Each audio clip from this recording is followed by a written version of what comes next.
பொங்கல் வந்துடுச்சு. தாத்தா நம்ம வீட்டுக்கு வரலையாப்பா? ஆசையோடு கேட்டாள் மகள். அப்பா அழைக்க போகாவிட்டாலும் உங்க சித்தப்பா தாத்தாவை இங்கே கொண்டு விட்டுருவாடா. கவலைப்படாதே, குதர்க்கமாய் பதில் சொன்னாள் என் மனைவி.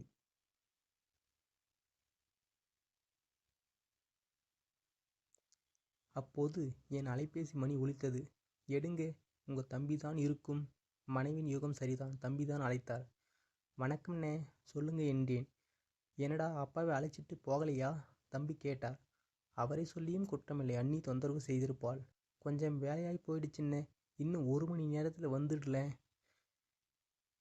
இணைப்பை துண்டித்தேன். புறப்பட ஆயுதமானேன்.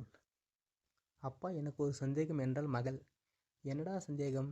தாத்தாவுக்கு நீ சித்தப்பான் 2 பிள்ளைங்க. தாத்தாவை மாறி மாறி வச்சுக்கிறீங்க. உனக்கு நான் ஒரே பிள்ளை.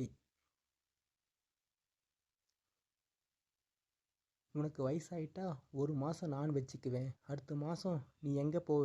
என்னை யாரோ பிடரியில் ஓங்கி அரைந்தது போல வலித்தது. மனைவியை பார்த்தேன். அவளும் தலை குனிந்திருந்தாள். அவளுக்கும் வலித்திருக்க வேண்டும். நீ என்ன செய்கிறாயோ அதுதான் உனக்கும் நடக்கும்.